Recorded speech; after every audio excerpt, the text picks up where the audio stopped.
Bora lá iniciar então mais uma matéria, só para conferir o trem.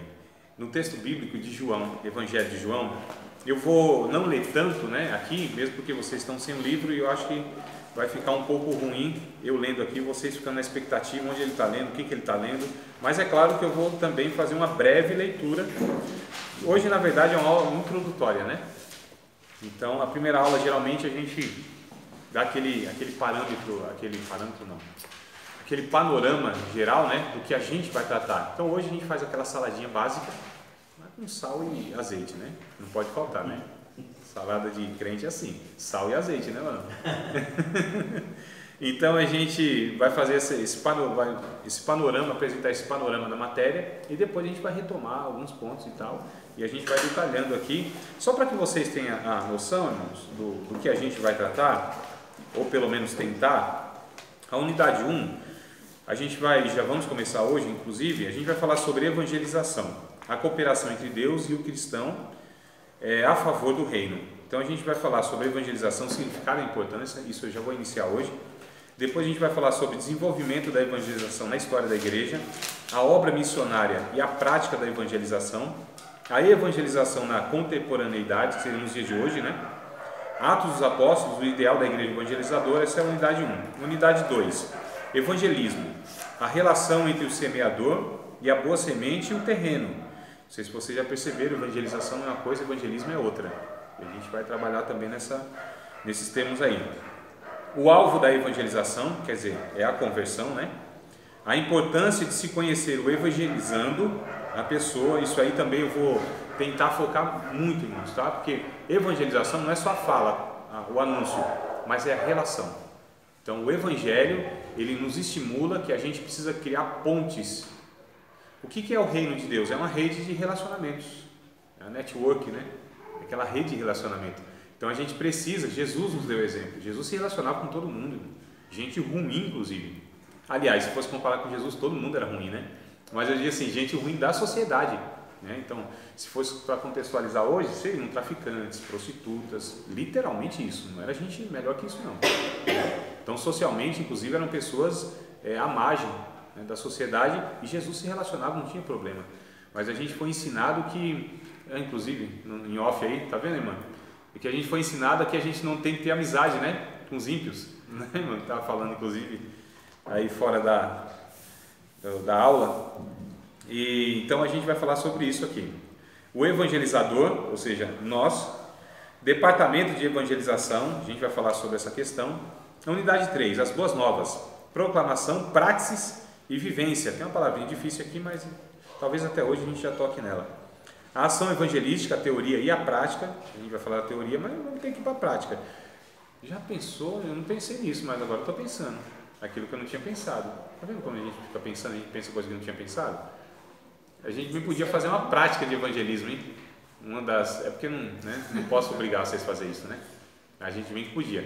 Em outro instituto, que a gente porque aqui vem fechado, né? Eu não tenho como exigir trabalho de vocês, umas coisas assim, é avaliação e acabou, né? Eu não tenho essa autonomia de decidir as coisas, eu sou um mero facilitador.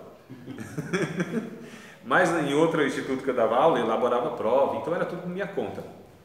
E aí na aula de evangelismo, missiologia, então a gente fazia um trabalho, e o trabalho vamos para a rua, um culto ao ar livre, um culto numa casa, alguma coisa assim. A gente saía da sala e ia, não digo à noite assim, né? Um sábado, um domingo a gente ia e o grupo ia. E a gente fazia o trabalho. E o aluno tinha que pregar, o aluno, quem era músico, tinha que tocar, o outro. Então, é eles que faziam tudo. Eu só ficava de olho assim, de longe, olhando, observando, né? Só observando. Só vendo as notas. Mano. Quem ganhava a alma já passava direto. Então, vamos lá. Né? Porque não entregava um folheto já é para recuperação logo também.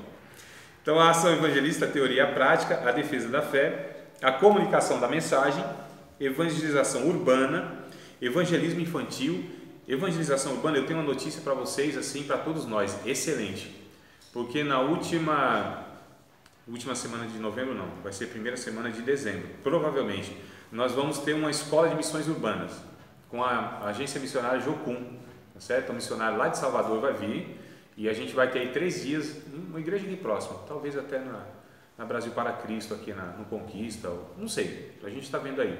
Mas vai vir então esse missionário da Jocum e vai dar essa escola de missões para nós. Depois eu vou passando para vocês aí, negócio fantástico, tá? Certificado pela Jocum, é um negócio, coisa boa. Onde que eu estava? Evangelismo infantil, olha, para quem trabalha com as crianças, acho que vai ser muito interessante. Unidade 4, a última, a verdade do Evangelho, o anúncio de vida eterna como tarefa da igreja, a abordagem evangelística, método, estratégia e técnica, evangelização de resultados, treinamento, planejamento e metas, fases e plano de evangelização. Eu não gosto dessa palavra, mas é o que está aqui, tá? O que está aqui é marketing da evangelização. Eu acho estranho isso aqui, mas depois a gente muda. Quando eu for dar aula, eu mudo isso aqui. A aula é minha, eu mudo, não vou falar desse negócio não. Conselhos para uma boa colheita no campo da evangelização. Então isso aqui é todo o teor proposto. Vocês sabem que eu não vou dar tudo isso, né? Porque eu não tenho condição na questão de tempo, mas vocês vão ter um material que vai falar sobre tudo isso. Ó, eu acho que vai ser muito bom essas 8 aulas aí. A gente vai ter muito proveito, espero eu, né? Como facilitador, espero. Mas vamos ler o texto, irmão, de João, capítulo de número 1. E aí vocês já sabem como é a dinâmica da aula. Interrompa em qualquer momento, pergunte, questione, não vá para casa, não volte para a sua casa com dúvidas, tá bom? Embora a gente vai estar à disposição depois, né?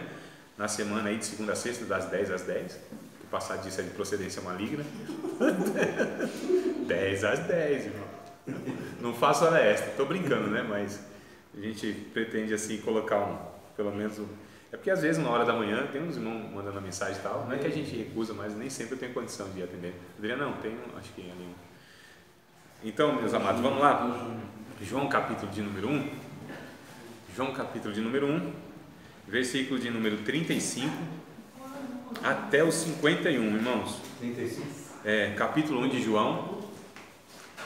Capítulo 1, versículo de número 35 ao 51. A gente já está habituado, né, a ler a passagem toda, né? Quando a gente lê 1 ou 2 versículos, tudo bem, mas nós já aprendemos que nós precisamos ter esse hábito. For pegar um texto da Bíblia, pega ele todo, tá? Se você sabe onde ele começa, onde ele acaba, pega ele todo, leia ele todo, porque dá uma compreensão melhor. E hermenêutica, né, nós já vimos aí essa importância. Mas eu vou lendo devagarzinho, que é para não dar congestão, nenhuma azia, se der tontura eu paro, porque tanto versículo assim de uma vez só pode... Não é, mano? Não é acostumado. A gente não é acostumado a ouvir, né? Quem achou, diga achei. Achei. Só eu obedeci. Né? Mas vamos lá, irmãos. No dia seguinte, João estava outra vez ali, na companhia de 2 dos seus discípulos. E vendo passar a Jesus, disse: Eis aqui o Cordeiro de Deus. E os 2 discípulos ouviram-no dizer isso e seguiram a Jesus. E Jesus, voltando-se e vendo que eles o seguiam, disse-lhes: Que buscais? E eles disseram: Rabi, traduzido quer dizer mestre, né? Onde moras? Ele lhe disse: Vinde e vede. Foram e viram onde morava. E ficaram com ele aquele dia. E era já quase a hora 10ª.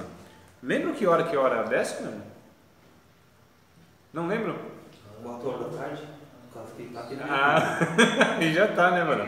É por causa da linguagem. A linguagem já facilita. Olha que coisa boa. Não sabia não. Não, porque a gente falou, né, não sei se foi hermenêutica, maneiras e costumes bíblicos, alguma coisa assim. A gente falou. Mas olha a importância de ter uma versãozinha que facilita, né? Você não precisa nem... O negócio está tão fácil hoje que daqui a pouco não precisa mais do professor. Esse camarada está dificultando minha vida, não está, não, Adriano? É nada, irmão. É bom a gente ter mesmo tudo isso aí que facilita, tá? Então a 10ª hora é a 4 horas da tarde. 4 horas da tarde? É isso mesmo? Isso, 4 horas da tarde. 4 horas da tarde, 10ª. É verdade, porque 1/10 seria 5 horas. Lembra daquela parábola que saiu o trabalhador lá e foi assalariado? E a 1/10 hora foi assalariado? A 1/10 hora era a última hora de trabalho do dia, né? Que era 5 às 6. 6 horas encerrava, que é a hora 12. Então metade do dia. Entendeste? Então vamos lá. Verso 40. Que coisa boa. Era André, irmão de Simão Pedro, um dos 2 que ouviram aquilo de João e o haviam seguido. Só uma informação que eu acho fundamental, importante, de suma importância, eu não posso passar aqui sem falar isso. André foi o primeiro discípulo de Jesus. É sério? Sua mãe foi sábia. Melhor ainda, André foi o primeiro a levar uma alma a Jesus, foi seu irmão, o Simão Pedro. Ó, é que é desprezado André na história, sempre foi. Isso aí eu não... Fala mais de Pedro, né? Pedro é o que mais se destaca, né? Mas o primeiro discípulo de Jesus foi de fato o André. E o primeiro a levar uma pessoa a Jesus foi o André, que levou o Pedro, né? O irmão dele e tal. Mas é assim, a gente está acostumado a ficar nos bastidores, quietinho, sem se destacar muito. Amém. E esse achou primeiro seu irmão, Simão, e disse-lhe: achamos o Messias, que traduzido é o Cristo. E levou-o a Jesus. E olhando Jesus para ele, disse: tu és Simão, filho de Jonas, tu serás chamado Cefas, que quer dizer Pedro. No dia seguinte, quis Jesus ir a Galiléia e achou Filipe, e disse-lhe: segue-me. E Filipe era de Betsaida, cidade de André e de Pedro. Filipe achou Natanael e disse-lhe: havemos achado aquele de quem Moisés escreveu na lei e de quem escreveram os profetas, Jesus de Nazaré, filho de José. Disse-lhe Natanael: pode vir alguma coisa boa de Nazaré? Disse-lhe Filipe: vem ver. Jesus viu Natanael vir ter com ele e disse dele: eis aqui um verdadeiro israelita, em quem não há dolo. Disse-lhe Natanael: de onde me conheces tu? Jesus respondeu e disse-lhe: antes que Filipe te chamasse, te vi eu, estando tu debaixo da figueira. Natanael respondeu e disse-lhe: Rabi, tu és o Filho de Deus, tu és o Rei de Israel. Jesus respondeu e disse-lhe: por que te disse, vi-te debaixo da figueira, crês? Coisas maiores do que estas verás. E disse-lhe: na verdade vos digo, que daqui em diante vereis o céu aberto e os anjos de Deus subirem e descerem sobre o Filho do Homem. Amém, irmãos? João capítulo 1, verso 35 até o 51. Amados, eu quero destacar primeiro uma parte aqui, né, do texto, e a segunda parte também aqui, não deixar em branco não, que é onde é o finalzinho onde nós lemos. O que eu quero destacar na primeira parte? É a naturalidade das pessoas que ouviam de Jesus e o aceitavam, claro, e após isso passar a mensagem. Isso era natural, era automático quase. Então eles ouviam, sabendo e aceitando que Jesus era o Cristo, o Messias, o Salvador, eles não se continham em si, eles de fato anunciavam. O próprio Evangelho de João, no capítulo 4, a gente vai ver essa passagem também rapidinha lá. João. Capítulo 4 de João, muito conhecido, eu não vou nem ler, tá? Só para vocês terem referência, em casa, se quiser fazer a leitura, eu acho que é interessante. Todo o capítulo 4, cara, não tem problema não, pode ler à vontade, né? Tarefa de casa assim para ficar lá mesmo, pode ler todo.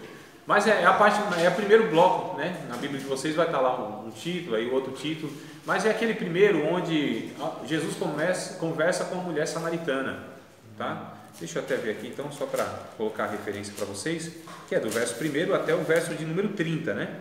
Então do 1 ao 30 é essa passagem aí, e justamente é o finalzinho que eu quero destacar aqui desse primeiro bloco do capítulo 4. O segundo bloco também eu acho interessante, porque eu vou falar a mesma coisa, ou seja, a questão de evangelizar, a questão de que o tempo sempre está pronto para pregar o evangelho, que a gente há um dia certo para a gente evangelizar. Quando chega a hora, não, irmãos, a Bíblia diz que tem coisas que são urgentes, né? Tem algumas coisas que não tem tempo, embora no capítulo 3 de Eclesiastes diz que tem tempo para todas as coisas, fora essas que eu vou falar. Então, tempo para todas as coisas, menos essas, né? O que é? Santificar a vida, é o que vai dizer o próprio Eclesiastes, né? Em todo tempo sejam alvas tuas vestes, nunca falte o óleo sobre a tua cabeça. Então, sempre é tempo de nós santificarmos a nossa vida e buscarmos a Deus em comunhão, sempre. Não tem tempo certo, não tem templo certo, não tem dia certo, tá? Todos os dias é propício para isso. Segunda coisa, Hebreus vai dizer que se hoje ouvires a voz do Espírito Santo, não endureça o teu coração, né? Como no dia da provocação. Então, eis aqui o dia aceitável, o dia da salvação. Então, para se pregar o Evangelho, para se aceitar Jesus, o tempo sempre é agora. Porque quem garante que haverá outro tempo? Quem pode garantir? O grande evangelista do século passado, Dwight Lyman Moody, eu acho que você já deve ter ouvido, alguém ouviu sobre o Moody? Não, nossa, muito conhecido. O que ganhou parece que mais de 1 milhão de almas para Cristo, segundo dizem os historiadores, né? E ele pregou uma mensagem, não esqueci o nome do local lá nos Estados Unidos, mas era um grande evangelista mesmo, né? Então juntava lá centenas e milhares de pessoas. E ele pregou uma mensagem que é aquela lá que ele pegou o versículozinho, né? E era assim: o que fareis do Cristo? Tem essa passagem lá quando Jesus está sendo julgado e tal. O que fareis do Cristo? Né? O que vocês vão fazer com Cristo? E ele deixou essa pergunta. Ele disse assim: semana que vem vocês me respondem o que vocês vão fazer com Jesus. Essa semana vocês pensem. Só que naquela semana pegou fogo. Era uma espécie não era um ginásio, mas era um local muito grande, né? Pegou fogo e foi destruído. Ele pensou: nunca mais eu dou uma semana para alguém aceitar Jesus. Nunca mais. Olha o que aconteceu aqui. Inclusive essas pessoas poderiam estar aqui e serem mortas. E eu dei uma semana para a pessoa pensar o que ia fazer com Cristo. Então é agora, o momento é agora. É claro que a gente não vai ser apelativo, porque assim, muitas vezes eu já vi, se é que também até eu já não falei isso, não me lembro, né? Mas vai saber, né? Uns tempos aí que eu fazia uns negócios que eu não faço mais. Mas era assim, você ia evangelizar, né? Estava pregando e tal, e falava assim: olha, a oportunidade agora para você aceitar Cristo, porque eu não garanto nada se você sair dessas portas para fora. Vai que uma bala perdida te pega, vai que... Aí você põe aquele medo, ameaça. É o evangelismo por ameaça, né? Nunca ninguém fez isso, ouviu isso? Não é? Então também a gente não vai, mas é uma realidade, a realidade é essa. Que quem é que sabe, irmão? Quem é que sabe se eu volto para casa hoje? Se eu viro a esquina? Quem é que sabe? Se eu acabo a aula, não caio duro aqui, por um AVC fulminante, um infarto fulminante? Não, está tudo certo. Não tem erro nenhum. No meu caso está tudo certo. Né? Eu vou ficar com muita pena, porque eu não penso em morrer, né? Vocês sabem, eu tenho dó de morrer. Eu não tenho medo de morrer. Mas é uma realidade ou não é? Não pode acontecer isso comigo. E quem é salvo está tudo certo, irmão. Não esquenta a cabeça, não. Porque a gente é meio engraçado. A gente é assim, filho de Deus que ama o Pai, mas não quer vê-lo, né? Não é, irmão?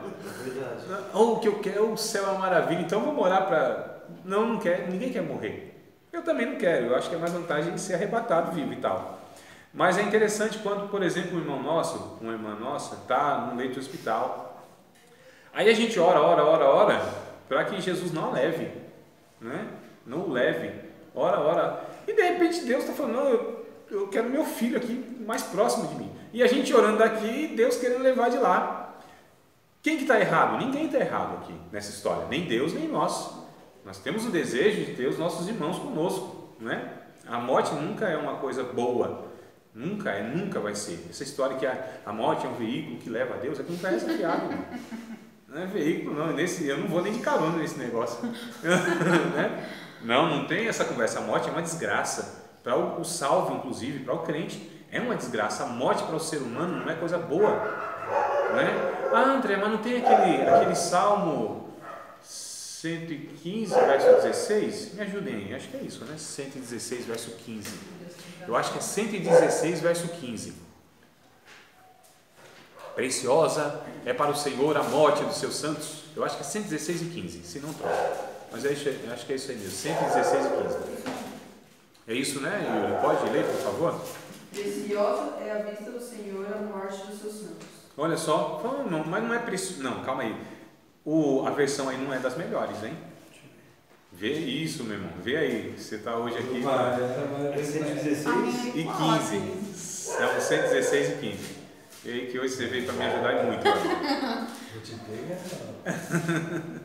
Vê se está a mesma coisa. O Senhor, 116, 15, né? Isso. O Senhor Deus sente pesar quando vê morrerem os que são fiéis a Ele. Ah, essa está melhor. O Senhor Deus sente pesar.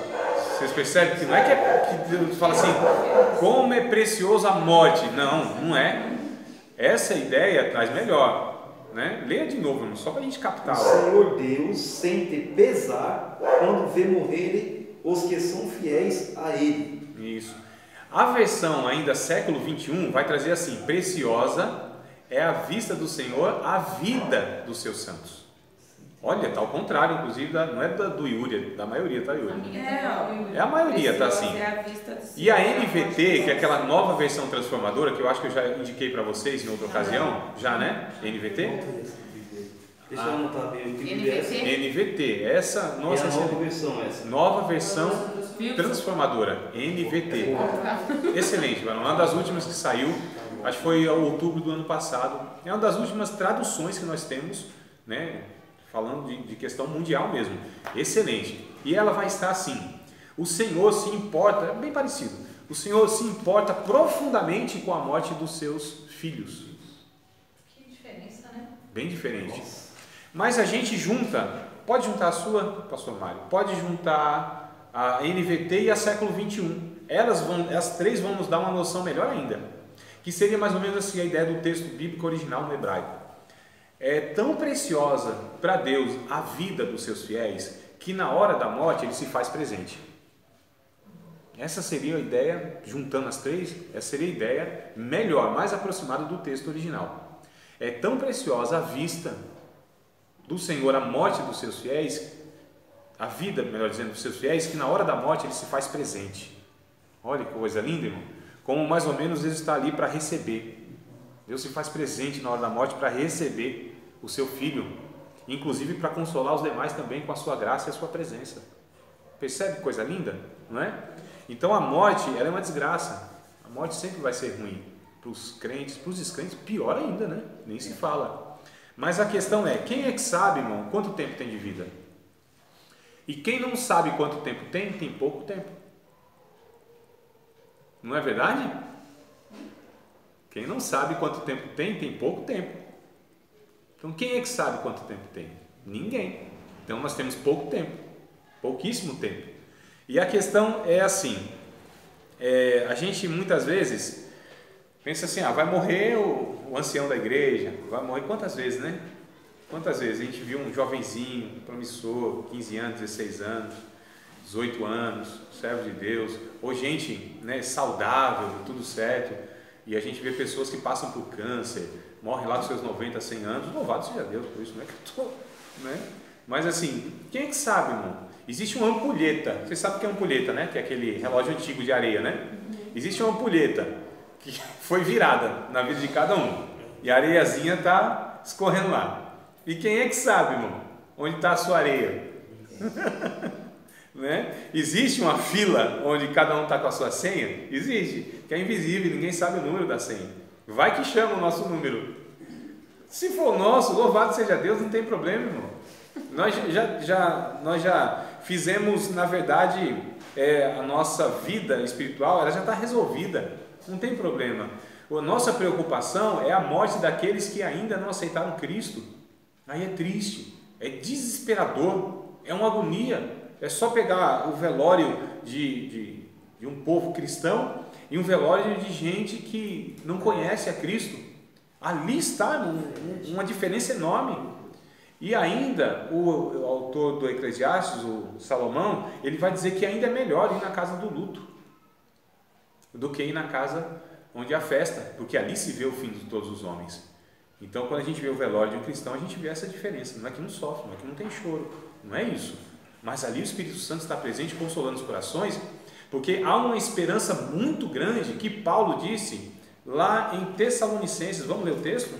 Porque até os próprios cristãos naquela época, eu preciso falar dessa realidade. Eu sei que o assunto não é dos melhores, né? Ficar falando de morte e tal, condenação, fogo do inferno, irmão, tudo isso. Paulo, Tessalonicenses?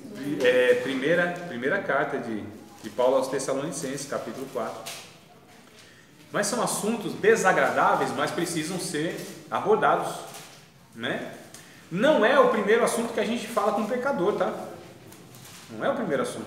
Não é porque a gente não amedronta as pessoas. Muitas pessoas aceitaram Cristo, entre aspas, porque ficaram com medo do inferno. E até hoje a gente pergunta para os crentes: por que você serve a Deus? Eu tenho medo do inferno, né? Não. Olha a ideia errada. Quer dizer, você serve a Deus por medo do inferno? Então você foi incentivado a aceitar Cristo não pelo motivo correto, e sim por um interesse.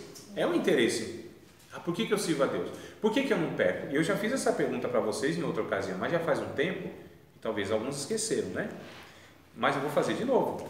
Que é assim: se não existisse inferno, condenação eterna, juízo de Deus, se não existisse tudo isso, nós ainda serviríamos a Deus? Precisa responder, só para pensar. Olha só. Se não existisse consequência danosa, negativa, na prática do pecado, se não existisse, nós ainda deixaríamos de pecar? Porque muitas vezes a gente não peca porque a gente sabe que vai ter uma consequência. E por que a gente não peca motivado por isso? Porque nós não pecamos de uma maneira egoísta. Então há uma possibilidade de eu santificar a minha vida de uma maneira pecaminosa, pela motivação.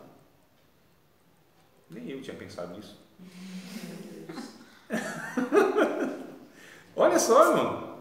Há uma forma de santificar a vida com a motivação errada.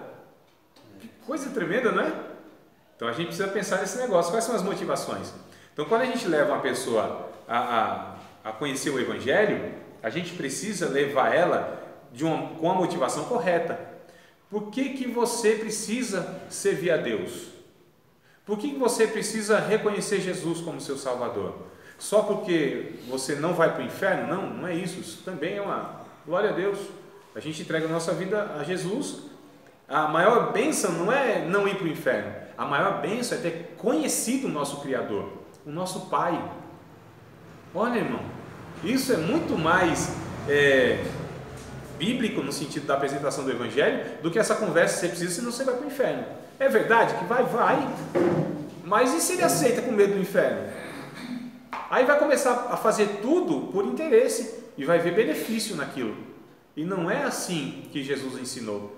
Jesus nos ensinou a falar, olha, ao Pai Celestial, Criador dos céus e da terra, o Pai dos Espíritos, o Senhor. Vocês precisam conhecer Ele. Ele é o Criador de vocês. Percebe, irmão? Conhecer Ele, não reconhecer apenas. Porque tem gente que reconhece Deus como Deus. E quem reconhece Deus como Deus, ele tem medo de Deus, não ama a Deus. Percebe como a gente está meio equivocado às vezes em certas abordagens? Por exemplo, Pedrão. Pedrão, vocês sabem que foi um processo, né?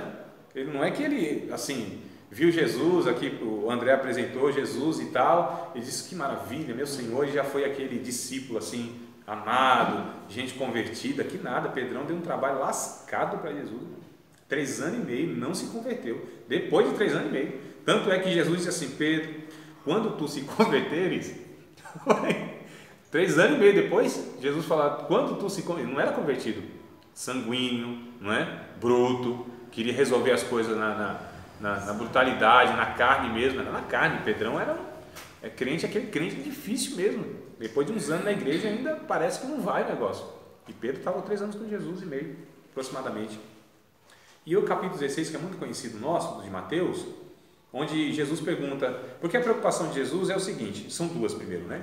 Primeiro, o que nós pensamos dele, essa é a principal, o que nós pensamos dele. Porque a partir disso é o que a gente vai poder falar para as pessoas e essas pessoas vão perceber quem é Jesus, como a gente também percebe. Agora, se eu tenho um pensamento errado de Jesus, eu vou passar o quê? Pensamento errado de Jesus, não é? Isso é uma coisa lógica. Então Jesus perguntou, fazendo um censo lá, o que os homens dizem que eu sou? João Batista, Jeremias, um dos profetas, não sei. Tá, mas e vocês? Quero saber de vocês. O que vocês dizem que eu sou? O que Pedro disse? Tu és o Cristo, o Filho do Deus vivo. Quando ele disse tu és o Cristo, perceba que ele não disse assim, tu és Jesus. Ele não disse tu és Jesus, tu és o Cristo, o Filho do Deus vivo. Então aqui ele estava reconhecendo Jesus como o enviado de Deus, que é o Cristo, é ungido.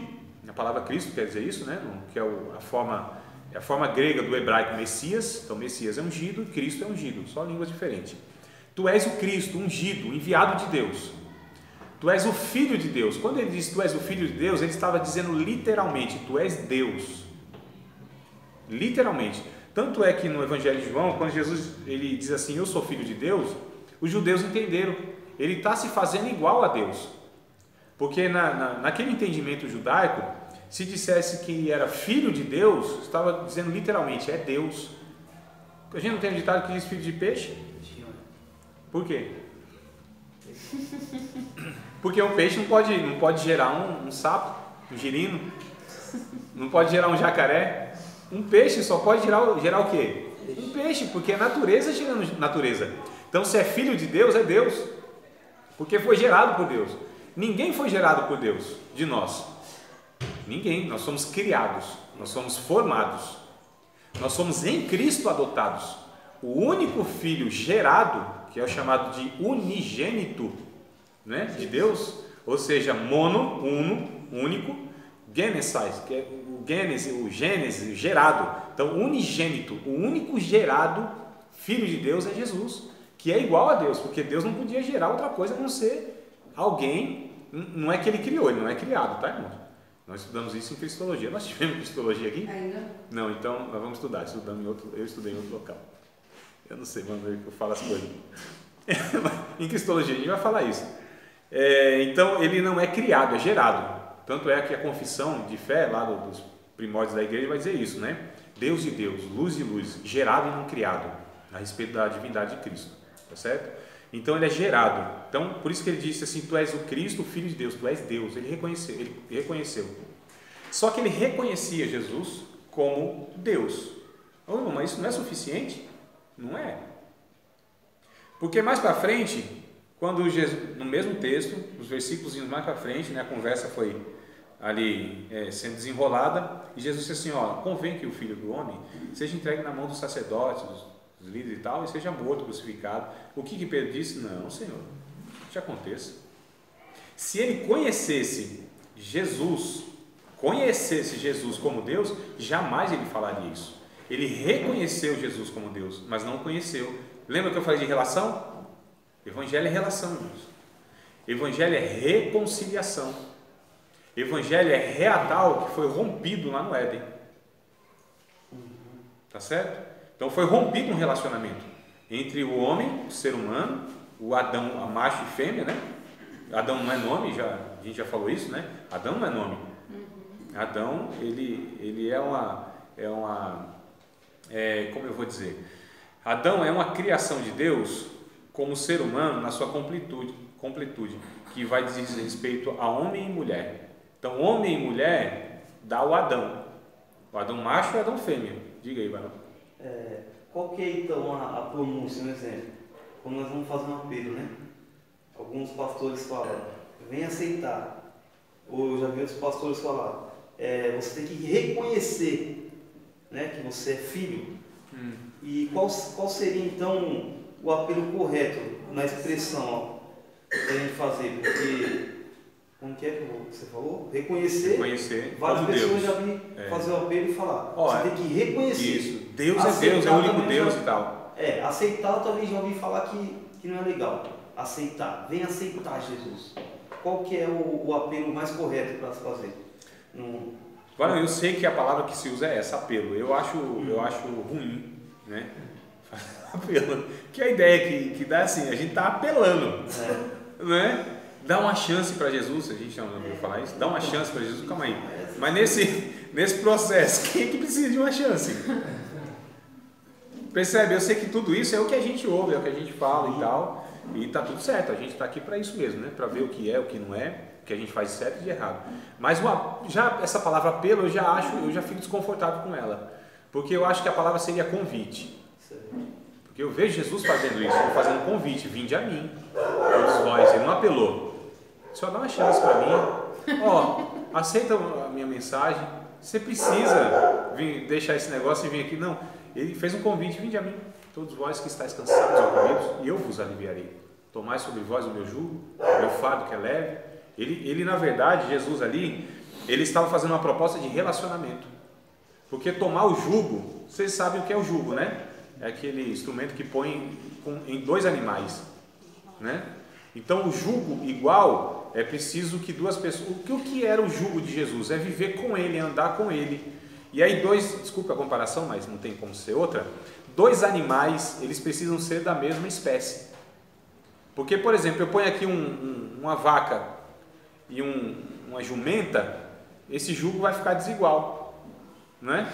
A vaca é maior, o passo da vaca é diferente, a jumenta é menor de estatura e o passo também da jumenta é diferente. Então vai ficar um negócio assim, um jugo desigual, um negócio desarmônico, vai ter contenda, né? Vai ter briga, não vai ter entendimento.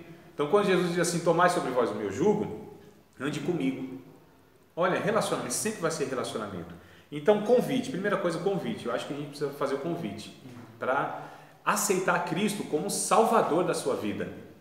Isso é o primeiro anúncio. Agora, há um processo que a gente chama de discipulado. Nesse processo, aí a gente leva essa pessoa. Quando eu digo a gente leva, irmão, não é que nós temos como ser humano levar uma pessoa, mas é que o Espírito Santo, ele quer usar cada um de nós como discipulador para levar as pessoas à maturidade. E isso é uma tarefa nossa, de crentes mais maduros. A Bíblia diz isso em Efésios. A gente depois vai pegar os textos. A Bíblia diz, por exemplo, em Efésios, a respeito dos obreiros, capítulo 4, verso de número 11 e 12, se alguém puder me ajudar, o 11 eu lembro, o 12 eu não me lembro todo não na íntegra, é por isso que eu vou recorrer. O 11 eu ainda lembro, né, porque fala de obreiro, a gente lida bastante com palestra de obreiro, então fica na cabeça. Ele mesmo, Jesus, deu uns para apóstolos, profetas, evangelistas, pastores e doutores. O verso 12, querendo o aperfeiçoamento dos santos para a obra do ministério. Não é isso?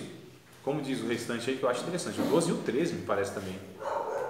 Efésios 4, verso 11, 12 e 13. Ninguém achou ainda? Irmã Vera, pode ler? Só do 13 em diante? Do 12, eu acho que eu li o 11 e um pedacinho do 12, né? Não sei se foi todo. Foi. Com vistas ao aperfeiçoamento dos santos para o desempenho do seu serviço, Isso. para a edificação do corpo de Cristo, até que todos cheguemos à unidade da fé e do pleno conhecimento do Cristo de Deus, a perfeita varonilidade, à medida da estatura da plenitude de Cristo, para que não mais sejamos como meninos, agitados de um lado para o outro, e levados ao redor por todo o vento de doutrina, pela artimanha de homens, pela astúcia que induzem ao erro. Isso, 11, 12 e 13, não é? Aí, 14. Isso, então seria isso aí mesmo, até o 14, 11, 12, 13 e 14. Então, olha só, os obreiros, por exemplo, devem ser os maiores responsáveis, não os únicos, mas os maiores responsáveis para levar as pessoas à maturidade, aos santos. Então, é responsabilidade maior dos obreiros ou dos cristãos mais experientes, mais maduros. Isso, inclusive, é a naturalidade da vida, não é, irmão? Os velhos não têm responsabilidade sobre os mais novos? Os pais sobre os filhos, os anciãos, os mais velhos mesmo, né? É porque, infelizmente, a gente vive num contexto, numa geração, numa cultura, num país que o velho é desprezado, não produz, é um peso morto para a sociedade, para o INSS, né? Então a gente tem aquele negócio assim de utilidade, então o velho vai ficando descartado. Mas em algumas culturas, que é a cultura inclusive que eu entendo bíblica, é onde o velho ele é valorizado. Não me lembro onde que tem uma frase em algum país aí, que é assim, quando morre um ancião, é como se uma biblioteca toda fosse queimada. Olha que pensamento lindo, não é? Agora a gente aqui não despreza o velho. Tanto é que a gente precisa colocar anúncios assim que a vaga é reservada para idosos, o assento é reservado para idosos. Por que é preciso colocar aquilo? Porque as pessoas não respeitam. Se respeitasse, não precisava. E tem mais um ainda, quando os meninos, jovenzinho, está lá no ônibus, né? Na vaga reservada. Entrou um idoso, mano, vem um sono tão grande sobre a vida daquele menino, que ele vai fechando o olho assim, ó. Não é? Que coisa horrível. E a Bíblia diz, honra a face do velho. Não foi, o Varinha não faz isso, eu não acredito. Eu sou crente, mas não acredito nisso. Com tu, não. Então, honra a face do velho, né? Então a gente entende aqui que é natural que o cristão mais maduro deve discipular os outros. Cada cristão tem a tarefa, o privilégio de levar o novo convertido à maturidade. Na verdade, irmão, na igreja local, no reino de Deus, nós devemos nos pastorear mutuamente. onde os mais experientes pastoreiam. Não é só o pastor que é responsável para cuidar das pessoas. Todos são responsáveis em cuidar de todos. Isso é reino de Deus, isso é evangelho, onde os mais experientes cuidam dos mais inexperientes, né? Então a gente percebe, eu não sei nem onde eu estava mais. Por que eu cheguei nessa conversa com ele ali? Outra coisa. Porque você vai falar ainda, que você falou, né? Você vai falar ainda, se é para falar do apelo, se é para aceitar. Eu enrolo, eu acho que eu nem respondi ainda, né, mano? Então calma aí. O convite, né, você falou? O convite, mas a questão é, do reconhecimento, não posso perder esse foco, né? Oh, meu Deus, isso aqui aqui é o tópico que eu quero dar ênfase. Então a questão assim, a gente não tem como você pregar para a pessoa uma única vez, uma mensagem, e ali você já incutir tudo na cabeça dela, não é isso. Então isso é um processo que se dá do discipulado, porque assim, a gente tem a ideia, eu ganhei 10 vidas para Jesus. Como? Não, eu preguei na igreja, preguei lá, fiz o convite, e aí 10 aceitaram, ganhei para Jesus. Calma aí, meu irmão, não é bem assim não é tão fácil não. Então é assim, os camaradas é assim, os pregadores, né, principalmente os que vêm de fora e tal e pregam, eles acham que eles ganharam para Jesus 10, 20, 30 e ainda contabiliza, porque números é uma coisa que a gente deve deixar de lado, tá, irmão? Nós não contabilizamos, nem Deus contabiliza nada, porque se uma pessoa aceitou Cristo, nossa, valeu todo o esforço, todo o empenho, toda a dedicação, todo o gasto, todos os dias que teve do evento, uma pessoa, tá ótimo, né? Então esse negócio de números é para envaidecer a gente. Foram 10 batizados do Espírito Santo, 15 aceitar Jesus, 18 curados, não, isso é para envaidecer a gente. Cuidado, Davi caiu nisso, nesse negócio, vão contar o exército que tem, né? E o profeta disse, não faça isso não, rei. O profeta advertiu, não faça isso, senão vou contar. Quando contou, irmão, se envaidecer o seu coração, Deus veio com juízo. É um negócio complicado, né? Eu dou aula, o professor, eu ouvi ele falar há pouco tempo atrás, eu dou aula, tem acho que uns 80 lá na sala. E isso quer dizer, porque Jesus dava aula para um. As maiores verdades, ou as grandes verdades que Jesus ele falou e está escrito, foi para uma pessoa, Nicodemos, mulher samaritana, foi para aquela multidão. Lógico que Jesus falava para a multidão, mas uma pessoa, uma única pessoa, era importante para Jesus, a ponto de Jesus dedicar o máximo, aproveitar aquela oportunidade, não deixar passar, né? Levar aquela pessoa ao conhecimento do Pai. Uma única pessoa, para nós é valiosíssima. Não existe ninguém que seja assim, mais um, isso aqui não, é ser humano. Cada ser humano tem um valor intrínseco nele que vale mais do que todo mundo perdido. Foi o que Jesus disse, né? Uma única pessoa. Nós não devemos desprezar ninguém, nunca, pode ser quem for. Um ser humano é tão valioso que se Jesus viesse na terra e ele soubesse que mediante o seu sacrifício na cruz, toda a história da humanidade, só um fosse salvo pelo sacrifício dele, ele viria da mesma forma, acredito eu, conhecendo Jesus como eu conheço. Sim, mano, pode dizer. Ganhar almas aí, que muitos pastores se gavam, ganham não sei quantas almas. Tem muitas pessoas que aí, quando recebem convite ou apelo, comovido pela emoção, levanta a mão. Mas depois não ganhou alma, na minha visão, porque depois a pessoa está lá no mundo fazendo as coisas erradas e não está indo buscar a face de Jesus. Essa ganhou a alma. Então, olha só. Porque eles não dão assessoria, não vão buscar, não vão exato, é o que a gente está falando, é o cuidar da pessoa. Faz a festa, levanta a mão. Não, eu acho interessante assim, porque tá lá a vizinha que mora lá há 20 anos, na casa lá da pessoa, dá bom testemunho, ora, evangeliza, aí depois de uns 20 anos conseguiu levar ela para a igreja.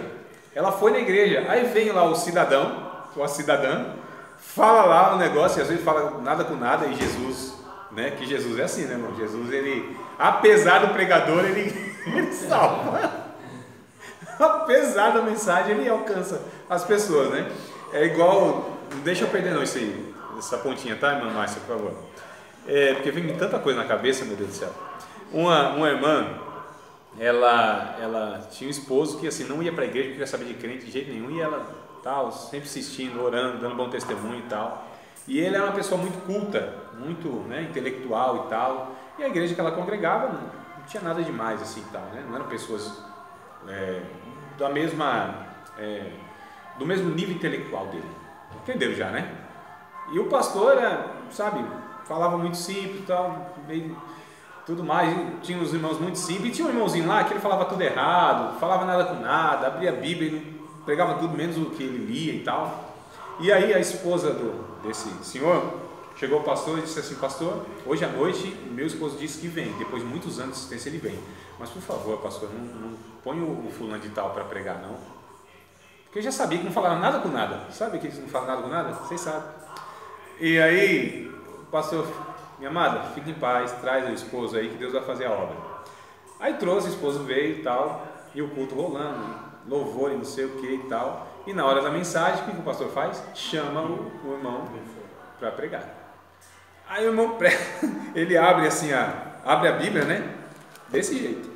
Aí Mateus capítulo 1, toda a genealogia de Jesus, ele vai lendo. E aquelas palavras que você sabe, até, né? É difícil ele vai lendo, ele lê tudo errado e tal, e a família de Jesus, e fala meia dúzia de palavras lá, nada com nada. Aí ele vai lá e faz o apelo. Ele fez o apelo. Aí o esposo da mulher não é que vai lá na frente e de fato aceita Cristo. A mulher ficou assim, sem entender nada. Como pode, né? A mensagem não teve nem pé nem cabeça. Meu esposo, uma pessoa articulada, cheio, né, dos argumentos e tal, chegou em casa e disse: meu amor, o que aconteceu? O que te levou a você aceitar a Jesus? Meu amor, você não viu não que o pregador pregou? Ele falou lá sobre a família de Jesus, leu o nome de todo mundo e o meu não estava lá. Foi? Não. Então, Ficou preocupado. Lógico. Então assim, Jesus, ele salva apesar de nós. Isso não é desculpa para pregar qualquer coisa, né? Lógico. A mensagem, inclusive, a gente vai falar sobre a importância de nós termos mensagens exclusivamente de cunho evangelístico. Falar de Jesus, da salvação, da crucificação. Mensagem evangelística mesmo, sabe? Principalmente os domingão, onde vem mais pessoas que não são crentes, a gente dá ênfase nisso. Quanto tempo, muitas vezes, a gente não prega, a gente não ouve a mensagem da cruz, aquela coisa simples mesmo. Jesus foi lá condenado, foi levado, crucificado, morreu, ressuscitou. E é isso, coisa simples. Quanto tempo faz?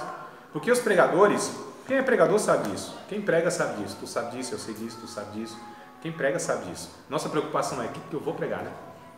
Qual que é o tema? Se aprofundar na palavra. Qual é o tema que eu vou pôr qual é o título? O que eu vou pregar? Meu Deus, a harpa cristã. Tá ali, ó, tem um monte. A harpa cristã já fala. Tema do bom pregador? O Calvário. O Calvário, não diz? Né? Pelo sangue, não tem um hino lá? Pelo sangue de Jesus no Calvário. Né? Tema do bom pregador é o Calvário. Esse é o tema do bom pregador. Aí o que acontece? Como a senhora estava falando, o que eu aqui fugi, mas eu queria voltar. Ah, tá. Então vai lá a serva de Deus, dá testemunho, faz aquilo todo, traz a pessoa. Aí o cidadão fala meia dúzia de palavras, a pessoa aceita Jesus, e quem ganhou a alma? O cidadão que estava 40 minutos, 50 minutos falando, ou aquela pessoa que passou 20 anos orando, dando bom testemunho? Vocês percebem essa falsa ideia de que eu ganhei as almas? Eu preguei e ganhei. O quê? Eu não tinha nenhum relacionamento. E ainda, pior ainda, eu prego, vou embora e nunca mais vejo. E quem vai continuar muitas vezes com aquela pessoa é a vizinha mais 20 anos. Discipulando, ajudando, né? O pastor, os irmãos, o líder, apoiando nas recaídas, nas dificuldades, ensinando. Quem é que ganha alma, irmão? Esse que prega, quem ganha alma é quem de fato leva a pessoa à maturidade. Aí sim. Discipula, né? E discipula, é o discipulado. Leva a pessoa a andar com as suas próprias pernas. E essa pessoa, inclusive ela, que foi discipulada por uma, ela também vai discipular. Essa é a naturalidade do processo do evangelho que a gente vê aqui. É um ouvindo de Cristo falando para o outro, que o outro fala para o outro. Não é o que nós lemos no capítulo 1? Então, os dois discípulos de João Batista, e um deles era o André, né? O André e o João, se não me falha a memória. E aí o André acha o seu irmão, fala de Jesus. Aí vem o Filipe, e aí depois o Filipe fala para Natanael, e é assim o processo. E aí eu ouvi de Jesus, Hoje eu sirvo a Deus, aí eu falo para o outro, aí o outro entrega a sua vida, e a gente vai sendo discipulado e discipulando, que é um processo que nunca acaba, hein, irmãos? É um processo que nunca acaba, hein? Então a gente precisa tomar cuidado nisso. Tem pessoas mais maduras nos discipulando? Tem ou não tem? Tem que ter. Quem é que pastoreia os pastores? Quem cuida dos que cuidam das pessoas? Ó, uma coisa importante. Quem é que ensina o professor? Quem é que aconselha o pregador? Então a gente precisa ter cuidado, todos nós estamos no processo. Diga aí, varão. Por isso que hoje está difícil de pregar o Evangelho, para as pessoas entenderem, porque colocaram falsas ideias sobre o Evangelho, sobre a mente das pessoas, para vir para Cristo, entendeu? Isso. E aí está difícil da gente colocar na pastora. Começou errado, né, varão? Começou tudo errado, agora você vai falar para o camarada, evangelizar ele, salvação de Jesus, o cara, a mente dele tá carro, dinheiro, dízimo, não sei o quê. Qual que é o maior trabalho que nós estamos tendo hoje? De evangelizar os crentes. De evangelizar os crentes. Falam, não é bem assim. Nós estamos num processo, irmãos, onde a gente precisa, e é um processo que é muito mais trabalhoso, porque a gente precisa desconstruir uma série de coisas que foi passado e colocado na cabeça dessas pessoas, que não tem nada a ver com o Evangelho, para que a gente pelo menos fale aquilo que é o mais próximo do Evangelho. E o trabalho é muito pior, é muito maior. Hoje é difícil, por exemplo, nós reunirmos pessoas como vocês, adultos, obreiros, né? Gente que já prega, já lidera, já aconselha, pastores, gente que já ensina. É mais difícil a gente entrar aqui do que, por exemplo, pegar uma classe de novos convertidos e começar a ensinar para eles passo a passo. A gente não tem tanto trabalho. Nós já, sinceramente, irmãos, a gente já não vem numa classe como essa com algumas resistências. Desde que vocês começaram, não é? Ouviu umas coisas, falou, opa, já veio de repente condicionado. Aí fica difícil, fica mais difícil. Nós temos esse defeito. Nós que estamos um pouco mais tempo no Evangelho, nós que lidamos mais com a palavra, mais do que outros, pregamos, pastoreamos. Nós vamos criando uma resistência dentro de nós. A gente precisa ter cuidado com isso, né? Então, acho que é a hora já, quando passa aí, né? É o sinal, né? Passou rápido. Louvado seja Deus, então o Senhor está trabalhando hoje. Em meu favor, né? Porque parava o tranca-rua aí, é um negócio sério. Então, assim, amados, o que a gente vai discutir? São essas coisas. A evangelização, como se aborda, o conteúdo, como trabalhar com todas essas questões, a necessidade do acompanhamento após levar essa pessoa na compreensão inicial, que é a respeito de Jesus, é inicial, tá certo? E aí, ela reconheceu Jesus como Senhor, opa, maravilha, aqui começam as coisas, não é o fim delas, não é? E aí, voltando para o texto de Mateus, capítulo 16, só para acabar o raciocínio, que depois do intervalo talvez eu me disperse aqui na cabeça, é assim, então logo depois o Pedro disse assim, não, Senhor, que isso não te aconteça. Se ele conhecesse Jesus no relacionamento, ele jamais falaria isso. Como que pode uma pessoa falar assim, tu és Deus, presta atenção, ó, tu és Deus, tu és o enviado de Deus e tu és Deus. Aí você fala para mim assim, você como Deus, fala assim, ó, vai acontecer isso, isso e isso. Aí eu falo assim, não, Deus, isso é incompatível, irmão. Para Deus, ninguém fala não. Para um Senhor eu falar não, isso está escrito lá, mas isso está errado. Não está errado o escrito, está errado a fala de Pedro, está errado a atitude de Pedro. Não, Senhor. Calma aí, para um Senhor eu falar não, é impossível isso. Não há essa possibilidade. Mas por que ele disse não, Senhor? Porque ele reconhecia como Senhor, mas não o conhecia no relacionamento de submissão, de renúncia com Jesus sendo o Senhor da sua vida. Que quando fala é isso, eu falo sim, Senhor. Para um Senhor só tem uma possibilidade, sim. Senão eu só o reconheço como Senhor, mas não o conheço na relação. Vocês entendem? Então é o princípio a gente levar a pessoa a reconhecer. Quando eu digo a gente, irmão, é sempre o Espírito Santo, né? Mas tem essa tarefa nossa. O Espírito Santo nos usando para que a pessoa ela reconheça Jesus que é Salvador, que ela reconheça que ela é pecadora e precisa de um Salvador, e o Salvador é Jesus. Então, reconheceu isso, é o início de tudo. Aí o processo é que essa pessoa conheça, cresça em Cristo, não é? Finalizar aqui a primeira parte com 1 Pedro capítulo 2, verso 1, 2. E acho que 3 também. O golinho aqui é só para procurar. Pode perguntar aí. E que você estava falando que Jesus tinha 2 preocupações que a gente entendesse, né? O que nós pensamos dele e a outra? O que os outros pensavam dele, mas principalmente o que os discípulos pensavam, né? Porque ele perguntou: o que os homens falam de mim? Os discípulos falaram: é isso, né? Jeremias, João Batista, mas e vocês? O que vocês dizem de mim? Então, na verdade, a preocupação maior de Jesus é o que os discípulos pensam dele, pensam quem ele é. 1 Pedro capítulo 2, verso 1, 2, eu acho que 3 também, né? Deixando toda a imundícia, o fingimento, as murmurações e outras coisas mais lá que eu lembro, né? Desejai, o verso 2, desejai afetuosamente, como meninos novamente nascidos. 1 Pedro capítulo 2, verso 1, já estou no 2 já. Já estou no 2, verso 2. Tá. Desejai ardentemente ou afetuosamente, dependendo da versão, como menino novamente nascido, leite racional, né?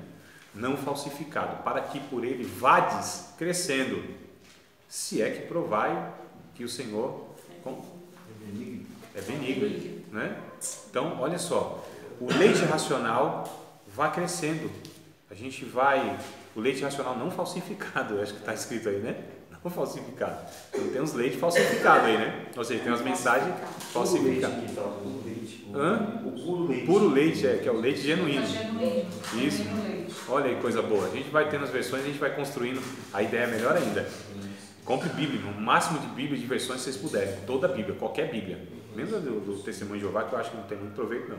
Mas, né, porque aí, de repente, você não identifica e está alguma coisa lá que no original não está, né? Então, para quem não tem um certo domínio e noção, acho que não é muito boa, não. O Testemunho de Jeová, o resto, católica, de São Paulina, pode pegar, tranquilo também. Tem um bocado das outras aí. Mas, amados, vamos para o nosso recreio, comer a merenda?